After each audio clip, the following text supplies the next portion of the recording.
Who looking for a game? Who looking for a game? Who looking for a game real quick?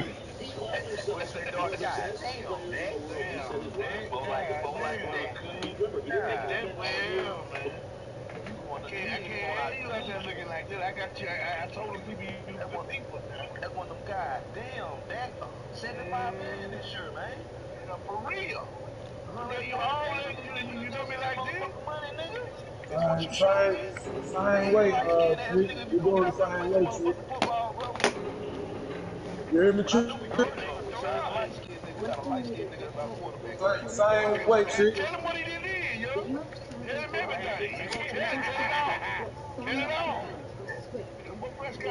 Hey, same way, Tree. D, you hear me?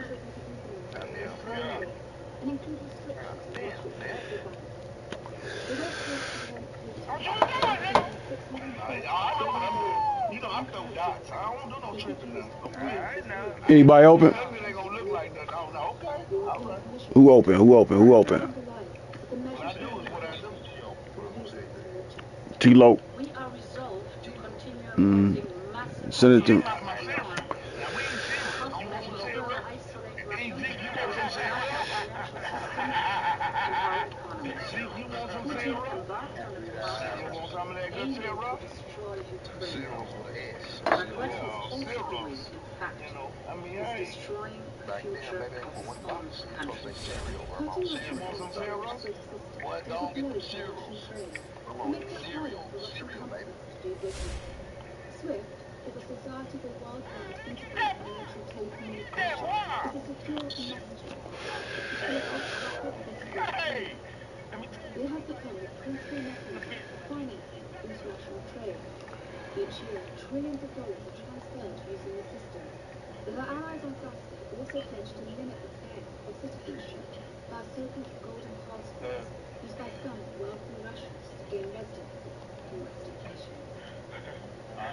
Oh shit, you ain't on the fire. Never mind.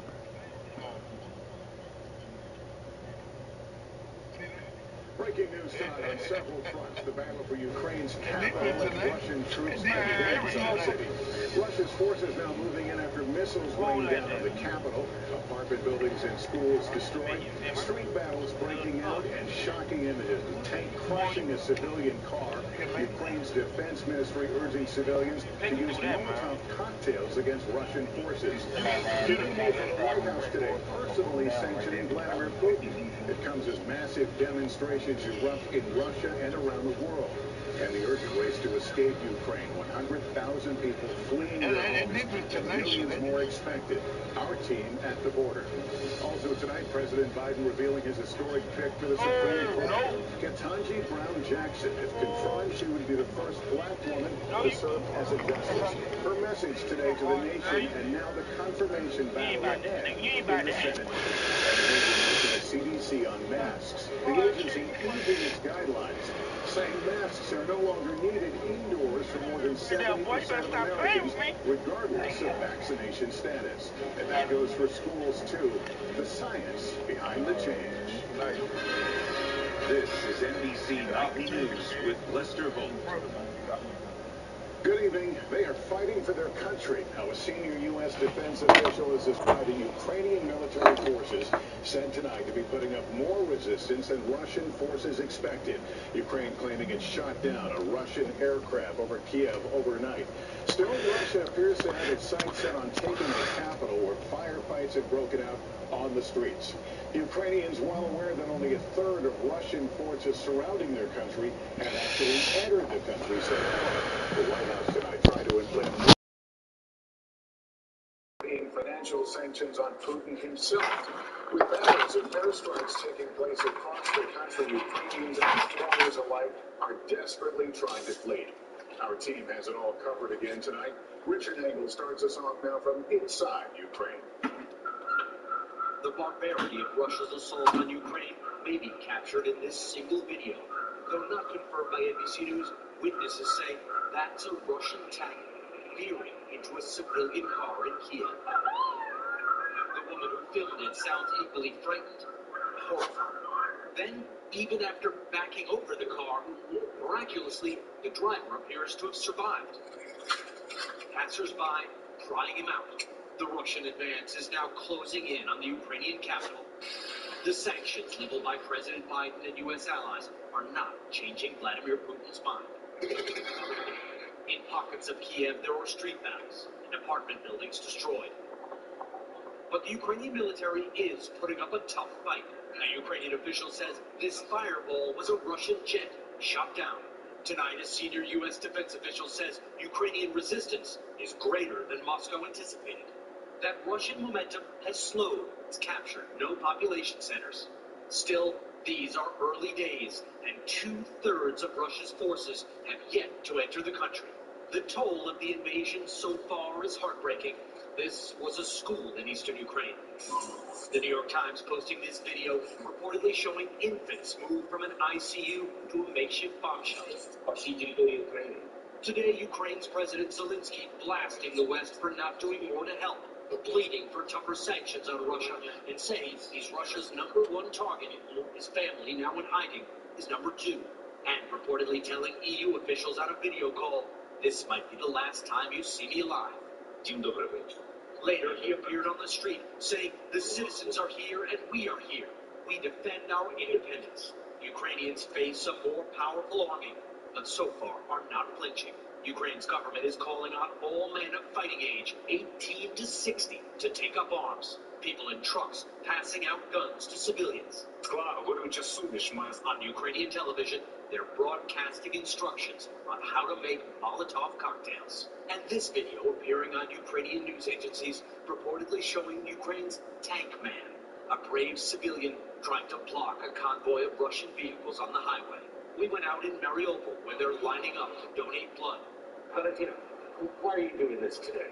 I come here to give blood for our soldiers, which protect my country, my people from Russian aggression. Russia attacks our peaceful, sleeping cities. As the battle is now underway to take Ukraine's major cities and capture the capital. Russia today said it's open to Ukraine's offer for peace talks, but they seem unlikely, with Putin once again calling the Ukrainian government neo-Nazis and demanding that its military surrender first. Lester? Richard Engel starting us off. Thank you. And as Russian forces step up their assault on Kiev tonight, there is chaos, fear, and defiance, with millions of Ukrainians caught in the middle. Aaron McLaughlin is there. The Russians have arrived in the capital. Gunfire heard in the shadow of St. Michael's Golden Dome. Residents told to shelter in place after alleged Russian soldiers were killed while wearing Ukrainian uniforms, according to troops at the scene. Civilians taking up arms and on patrol as they're warned they no longer know who is on their streets. At the central station, mayhem. Thousands trying to cram into carriages, hoisting their children onto the train. Anything to get them to safety. As police fire warning shots to disperse the crowd. Those who can't leave hunker below ground. This is still a functioning metro station, yet for so many people here, it's the only place they can go when the sirens go off. Anastasia is sheltering here with her 2 best friends and her cat.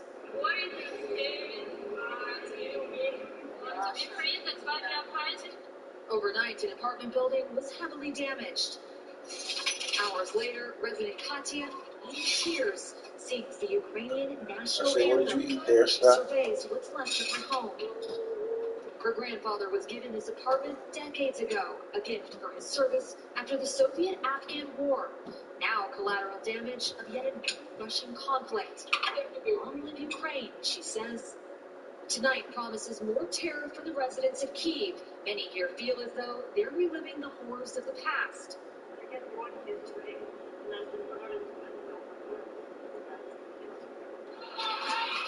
A country haunted by the past, now unsure if it even has a future. Aaron joining us now. And Aaron, Ukraine's president predicting a full-scale assault from Russia tonight on the capital. What's happening at this hour where you are? Lester, earlier today there was a gun battle just a few miles from where I'm standing. It was the first time we've heard gunfire, an ominous sign, but otherwise, right now, it's eerily quiet. Lester? Aaron, you and your team continue to be safe. Thank you. Just breaking this evening, the White House now says the U.S. will impose individual sanctions on Vladimir Putin and Russia's foreign minister. Kelly O'Donnell is following this from the White House. Kelly, what does this mean and why now? Well, the president is joining allies on this, Lester, the United Kingdom and the European Union. They moved first to sanction Putin, his foreign minister Sergei Lavrov, and top Russian officials. This is a change from just yesterday when President Biden said imposing a direct financial penalty against Putin was simply on the table.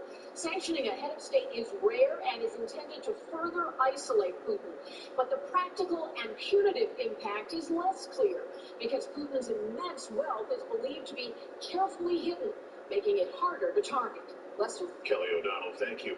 With Russian forces sweeping through Ukraine with warplanes, tanks, even amphibious vehicles, we want to map out their movements for you tonight. Pentagon correspondent Courtney Cubey joins me now. Courtney, map this out for us. So for nearly 48 hours, Russia's large-scale invasion has targeted Ukraine with missile and airstrikes directed at Ukrainian military sites all over the country. Now, Russian troops are focusing on three main axes of attack.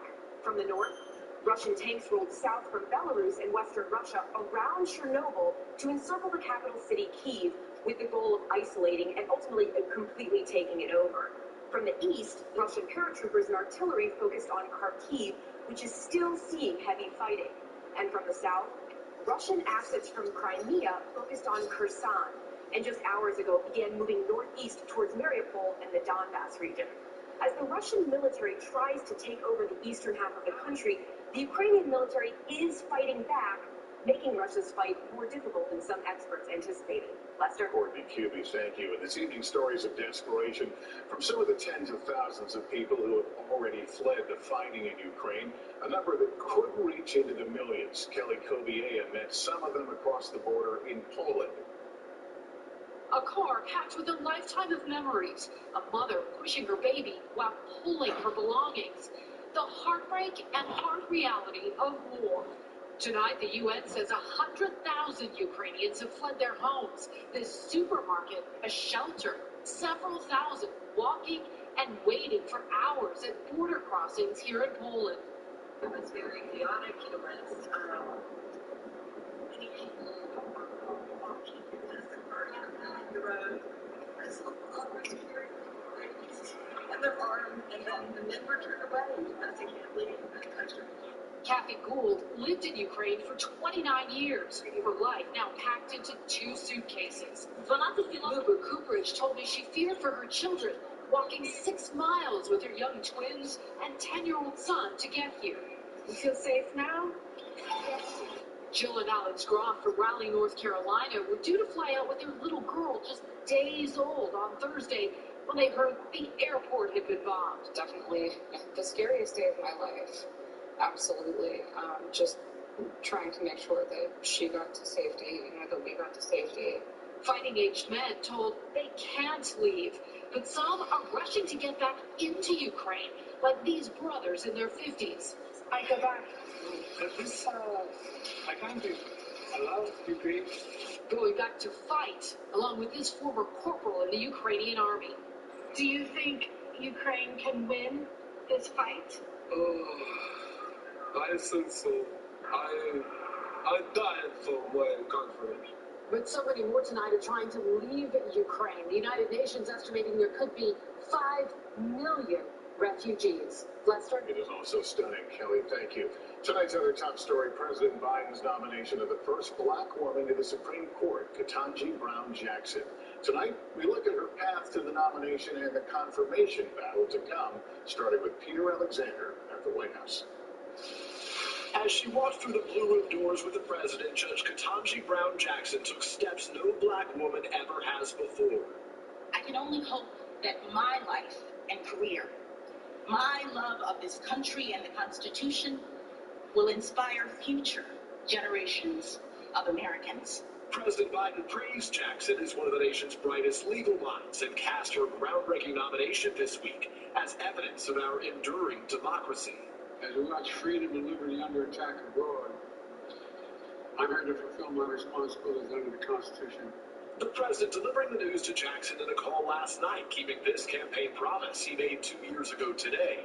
I'm looking forward to making sure there's a black woman on the Supreme Court to make sure.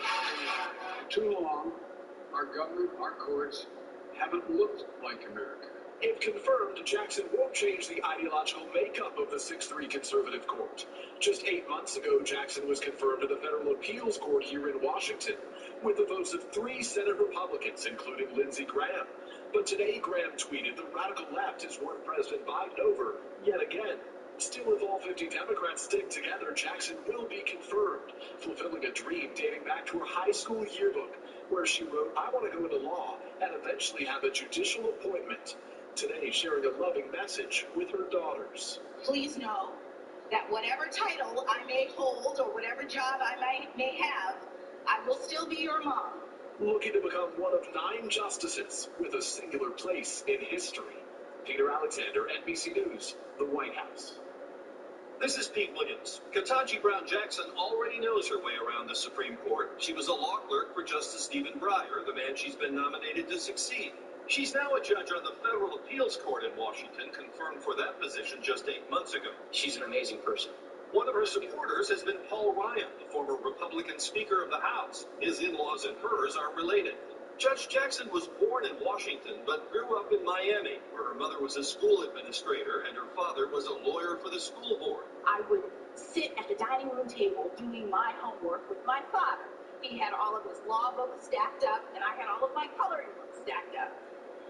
And when I think back to those times, there really is no question that my interest in the law began that early on. She graduated from Harvard and Harvard Law, and that's where she met her husband, Patrick, now a surgeon. They have 2 daughters, ages 17 and 21. If confirmed, she'd be the first black woman ever on the Supreme Court, and the first justice since Thurgood Marshall, who retired 30 years ago, with significant experience defending accused criminals. She's a former public defense lawyer.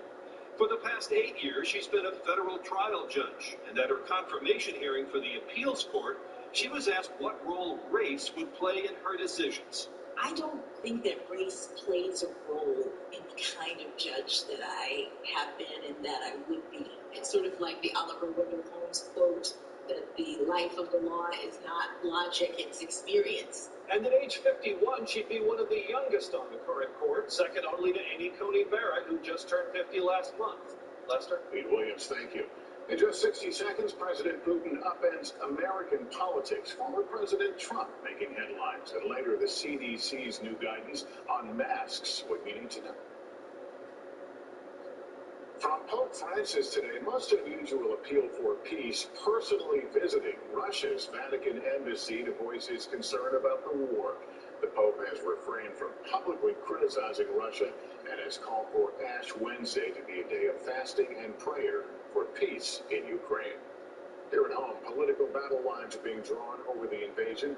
Many Republicans are urging President Biden to get tougher on Putin, while former President Donald Trump is praising the Russian leader. We get more from Andrea Mitchell. Now being replayed on Russian state TV. Here's a guy who's very savvy. I know him very well. Former President Donald Trump calling Vladimir Putin talented, savage, a genius. Very careful. I have enormous respect. What should bring your thoughts in there? The Secretary of State Mike Pompeo praising Putin as a statesman. And Fox News' Tucker Carlson. What is this really about? Why do I hate Putin so much? Has Putin ever called me a racist?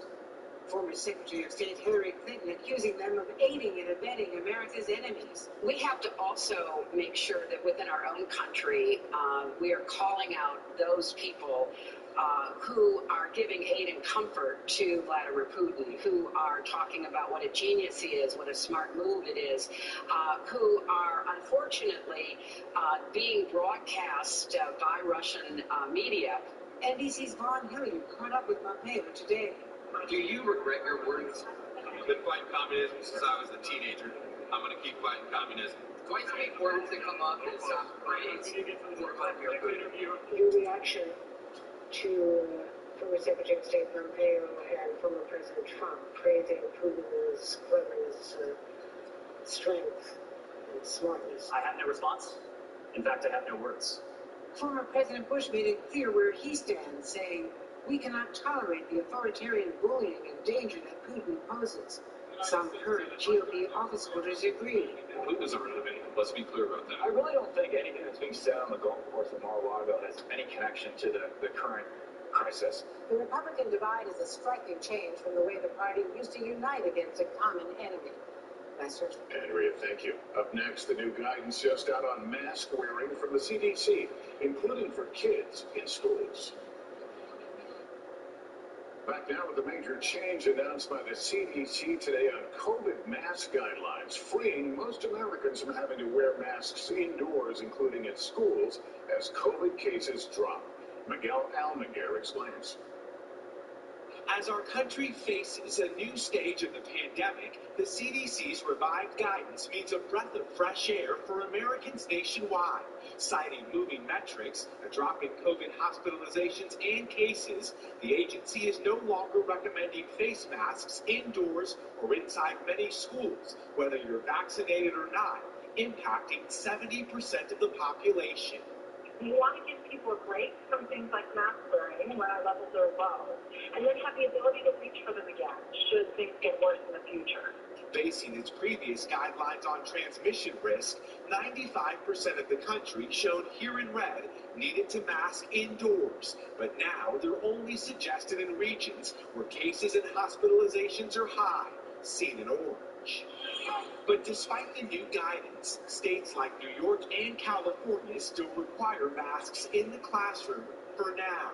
The same true for transportation. The TSA saying the mask requirement remains in place, and we will continue to assess the duration of the requirement in consultation with the CDC. We're entering a new phase of the pandemic where we are now, I think, away from this kind of emergency phase. We really need to enter a period of time where we learn how to live with this virus. 7 months after recommending masks again during the Delta surge, tonight a clear sign of change seen on the faces of Americans. Miguel Almaguer, NBC News. Also tonight, as we observe Black History Month, a developing trend across the country. Black families moving away from big cities in numbers so large it's being called the new Great Migration. Ron Allen takes a closer look at one city determined to get Black families to stay. Tanika Young has wonderful memories of life in Detroit, its vibrant Black communities, the music of Motown, the Motor City, the D. You were a lifelong Detroiter. I represented Detroit. We wear Detroit wherever we go. But Young just left the city, her new suburban neighborhood much different from the street where she used to live. Just to look at the vacant houses, the overgrown yards, people don't have pride like they used to. You really wanted to get out of Detroit badly. I did. Within a 2-week span, there were 2 shootouts on our block. Young now lives in Eastport, where so many Black families have moved. They're now the majority of the population. A city that just elected its first African-American mayor. Young's adult son moved even further, to Savannah, Georgia, for a better job opportunity. They're part of what's been called the new or reverse Great Migration. Steep population declines continuing in 9 of the 10 U.S. cities with the most Black residents. Hundreds of thousands of residents since 2000, moving for better jobs, schools, and quality of life. In Detroit, some signs of progress, but the Black population continuing to decline. Pamela Martin Turner is trying to revive Detroit's North End. When you look around here, what do you see? I see a community of people living here and enjoying the neighborhood. I see homes. A lot of people see vacant lots. It's a historic neighborhood where decades ago, Black Detroiters who arrived during the first Great Migration bought homes and owned them for generations. There's opportunity. It's a wonderful city that has all the art and the culture and music galore. She hopes to break ground this year.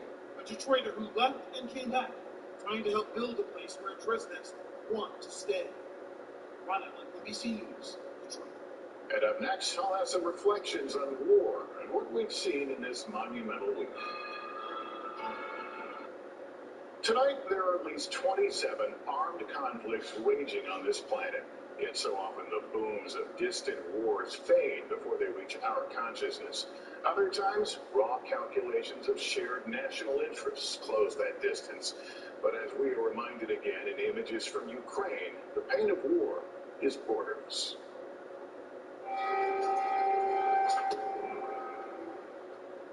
Thousands of miles away, we share the anguish of a Ukrainian mother saying goodbye to her homeland as the family is about to flee. Did they ever imagine it would come to this? War is not child's play, but you wonder if this child, armed and learning to defend her country, knows that, or about the price that so many soldiers and civilians may pay.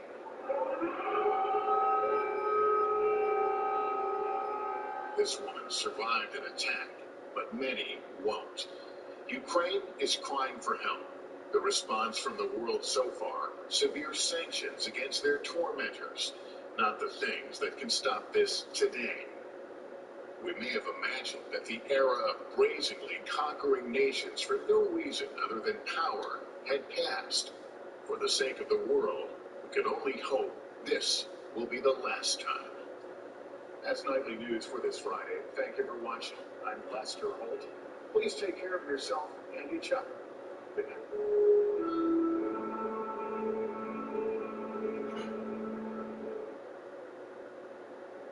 Thanks for watching our YouTube channel. Follow today's top stories and breaking news by downloading the NBC News app.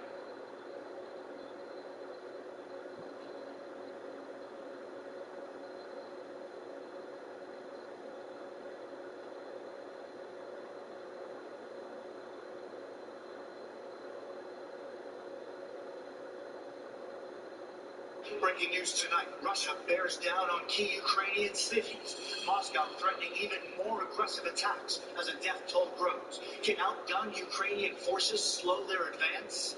Just in, a dramatic announcement as the U.S. and allies opt to remove Russian banks from a critical system, SWIFT, and hundreds of millions of dollars in new military aid set to flow. But is it enough?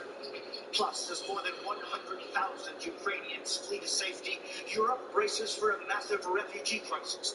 Many civilians are ready to take the fight to the streets, inside their desperate effort to protect their homes, putting their lives on the line. Protests break out in the streets of Russia. Is public opinion turning as sanctions deepen? Also, the battle already brewing in Washington, only a day after President Biden nominates Ketanji Brown Jackson to be the first black woman on the Supreme Court. And there's good news tonight. Hoop dreams come true for a senior in high school everyone calls Maddie Coons. This is NBC Nightly News with Jose Diaz-Balart. Good evening. Russia's assault on Ukraine has been brutal for days, but tonight it could be even worse. Russian forces are said to be attempting to advance on 3 key cities. Though Ukrainian opposition has slowed their progress, they are growing nearer to cities like Kharkiv and the capital. There have been international calls to remove Russian banks from the SWIFT system, and tonight, the U.S. and key allies are doing just that. Ukraine's president has also desperately called for greater military aid, and tonight he will get hundreds of millions of dollars worth from the United States and Germany. The death toll is rising. Ukrainian health officials now saying some 200 people have been killed in Russian attacks across the country.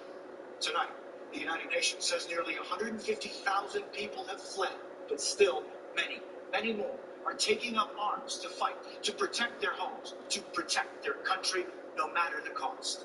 The international outcry is growing louder, and Russians are risking arrest in the streets to protest their country's invasion. We have team coverage from across the globe tonight, and we begin with Aaron McLaughlin reporting from Lviv. Tonight, the capital is reeling, yet still in Ukrainian control.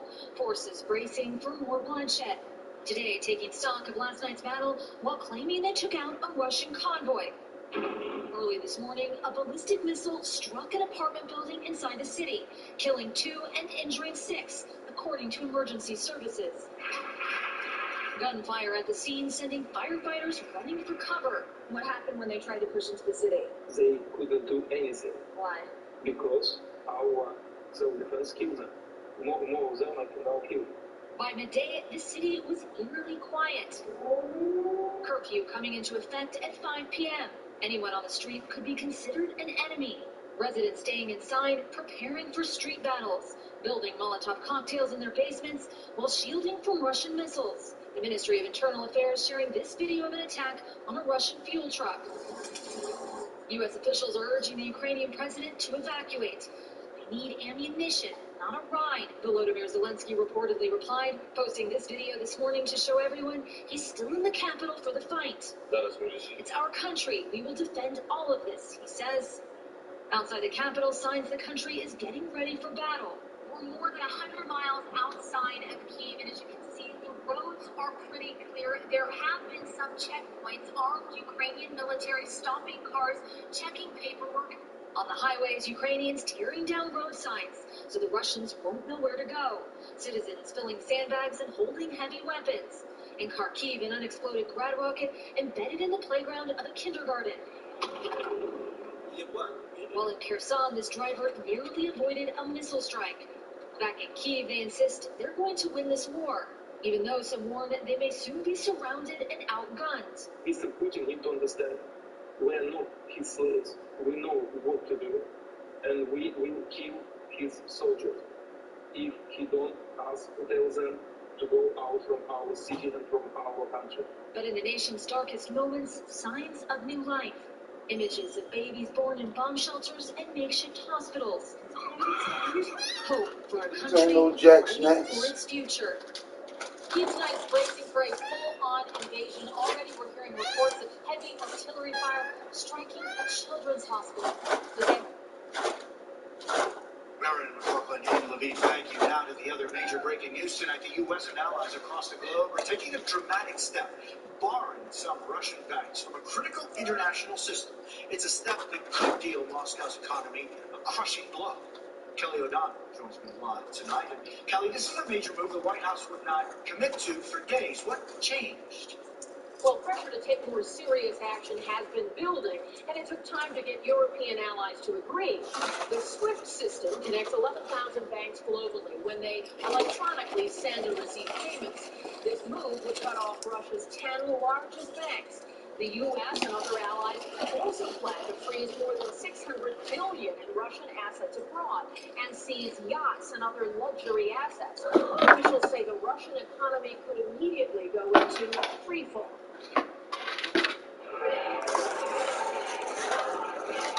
The colors of Ukraine waving outside the White House today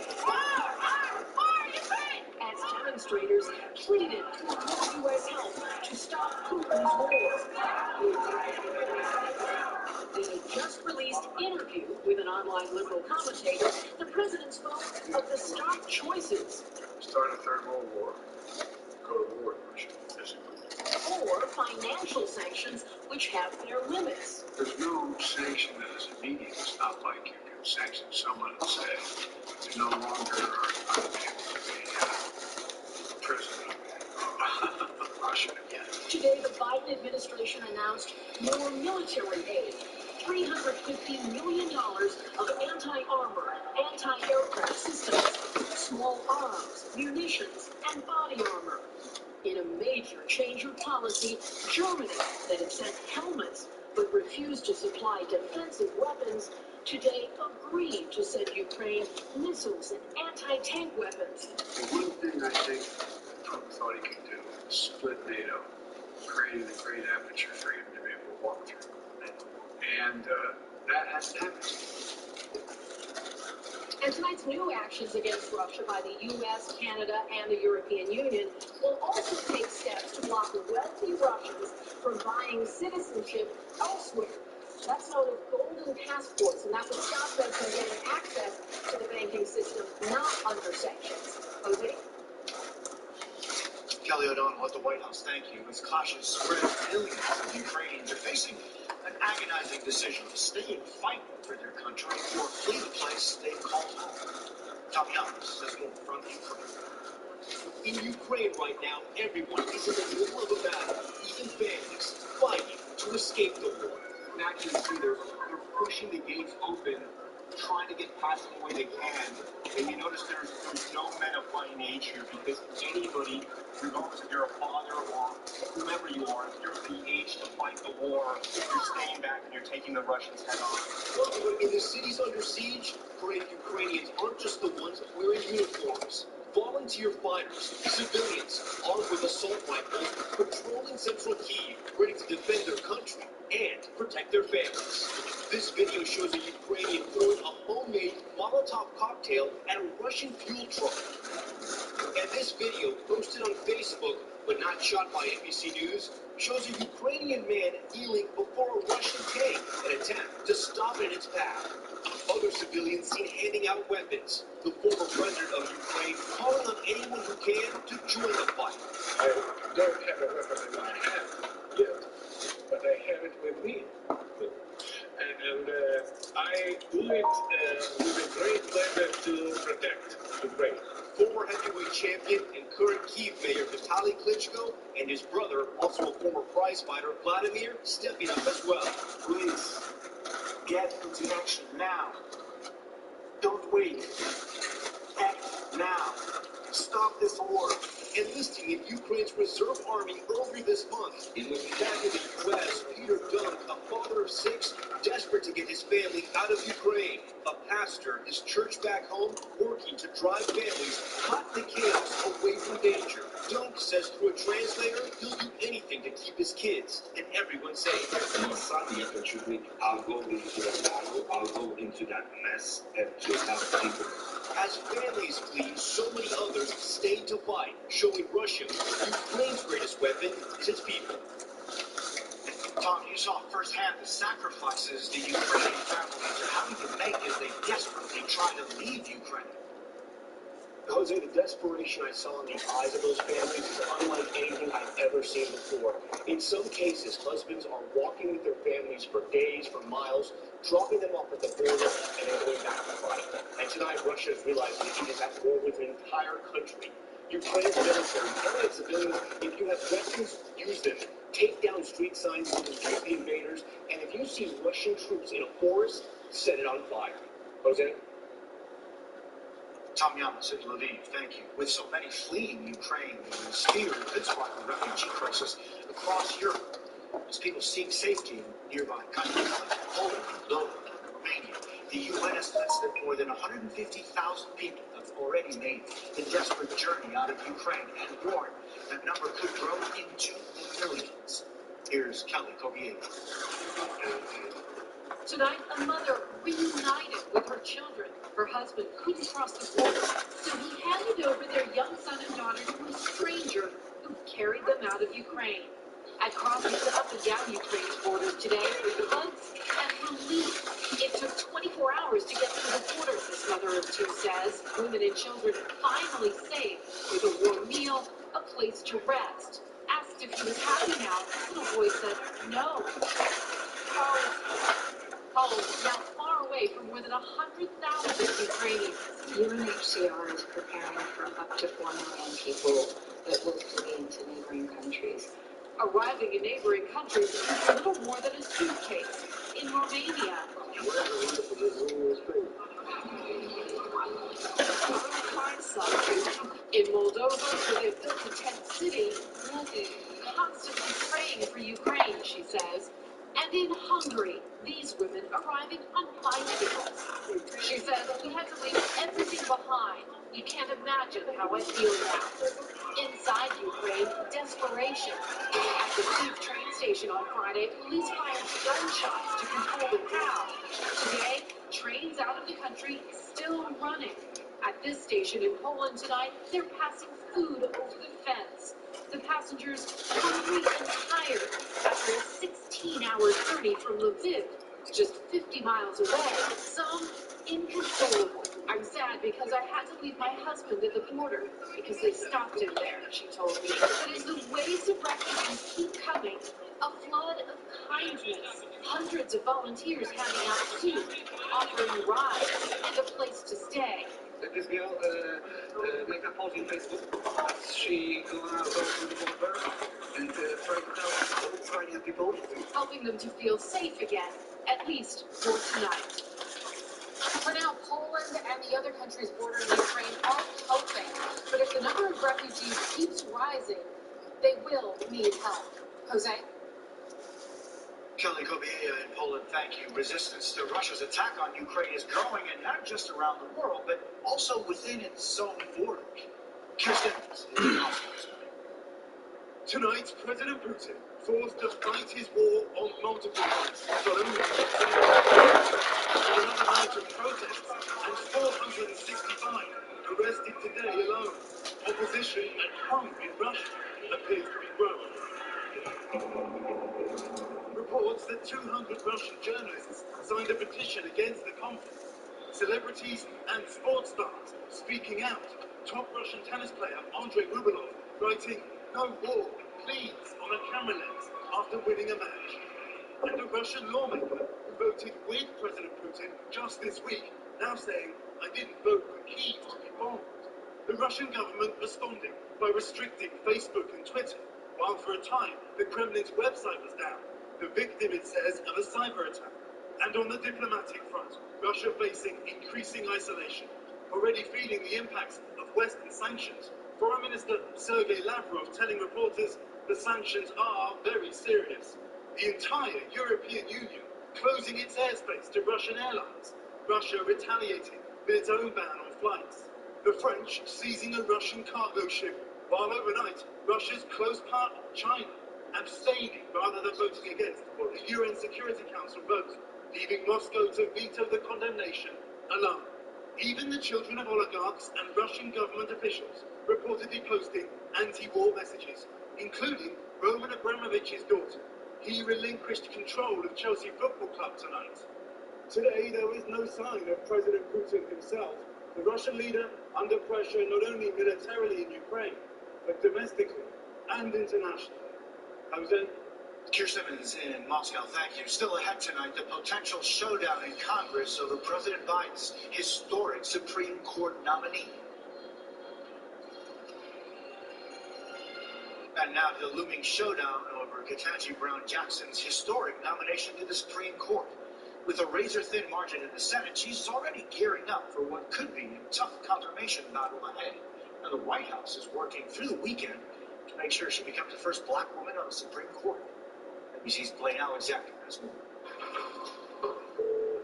It was a phone call for the history books. Judge Jackson? Yeah. This is Joe Biden. President Biden breaking the news to Judge Ketanji Brown Jackson that she would be his Supreme Court nominee. So I would be. Well, I'm honored to nominate you.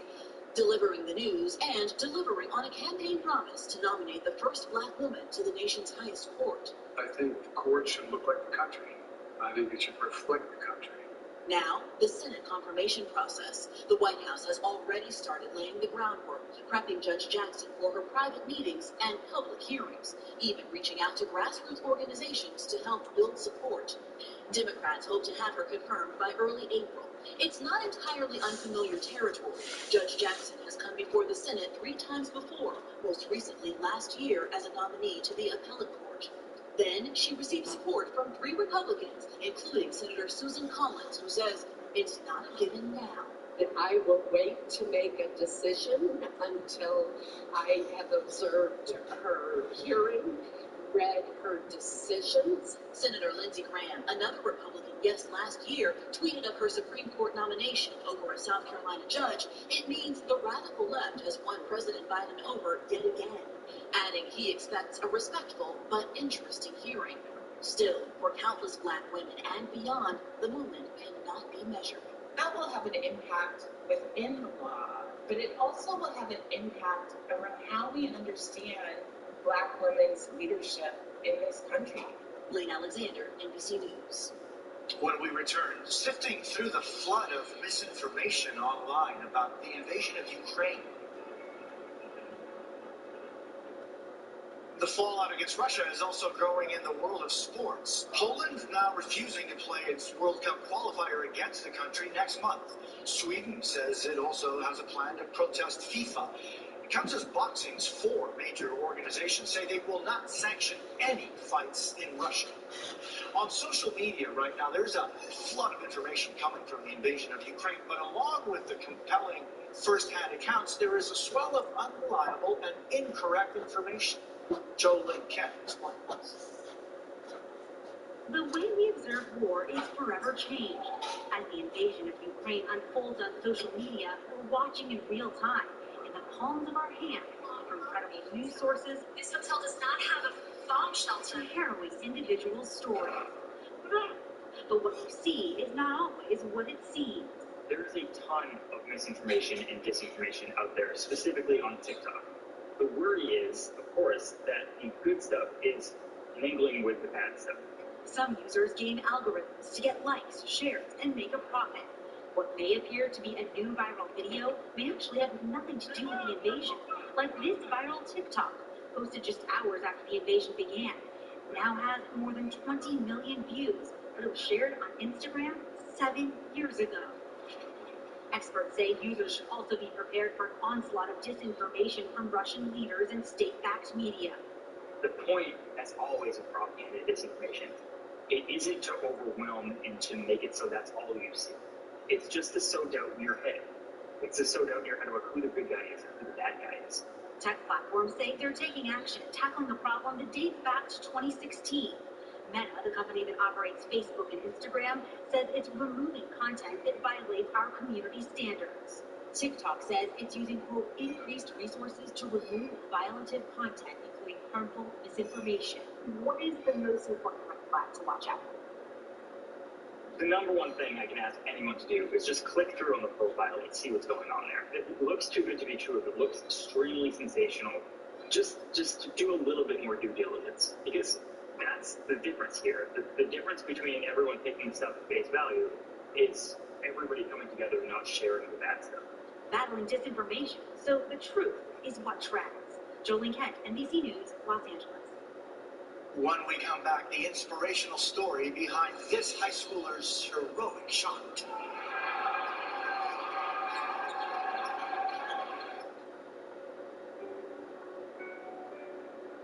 Finally tonight, there's good news about one high school senior given the chance to live out his lifelong dream. We need to shut him down! It was the night earlier this month New Jersey high school senior Matt Newman had been dreaming about. I think I'm going to nail this.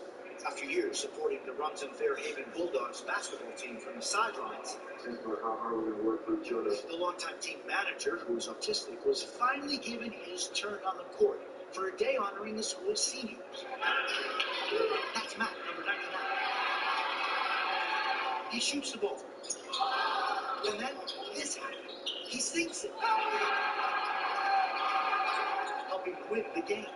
I'm so happy that I made the shot and I gave them the team a hug when they ran over to me. Matt, what do you love most about the guys on your team? They cheer my name on as I enter the gym. That celebration spoke emotional for Matt's parents, Ed and Mary, who say things haven't always been easy for their son. Matt's adopted, and he was very sick up until 4 or 5 years old. He was not responding. So, I always felt like, God brought him to us for a reason. Well, their love and support helped Matt rebound. They credit the Bulldogs' head coach, Chris Champeau. Don't mess with Jack. Making You know Matt he don't like feel crazy like family. boys. Coach Champeau just took it to a whole nother level with including Jack don't like him music. and Check him out. the kids, the way they embraced him and accepted him and allowed him to be himself. The guy's even giving him a nickname, Matty Cools.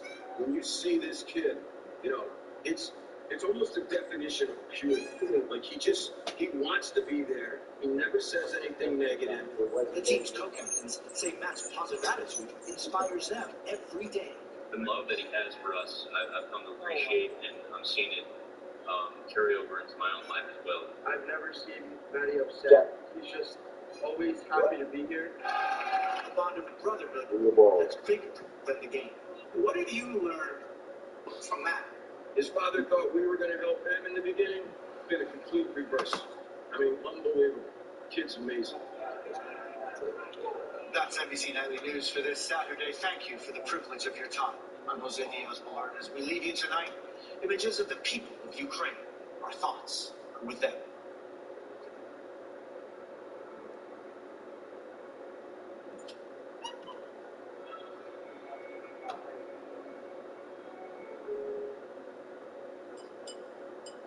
Thanks for watching our YouTube channel. Follow today's top stories and breaking news by downloading the NBC News app.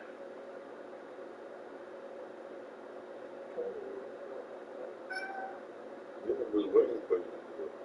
Look how long the split is. Is that split? Are you about to get in there? Tonight, President Biden imposing sanctions directly on Vladimir Putin as the Russian president unleashes a bloody assault on Ukraine. A horrifying new video showing a Russian tank driving over a civilian car right outside central Moscow. Ukraine's capital ready for battle as Russian troops close in. Explosions, air raid sirens, and gunfire erupting over Kyiv. President Zelensky said he is the #1 target, but will stay in the city and fight. I didn't take Resistance and That's how you do it. I know that's how I do it. That just lets you know you stand. Don't be doing that. That's basically, yeah, that's that. Or what do you think about that? Any thoughts? Need some back and forth. Oh, yeah. I'm waiting for them goddamn booty trees. I need nourishment.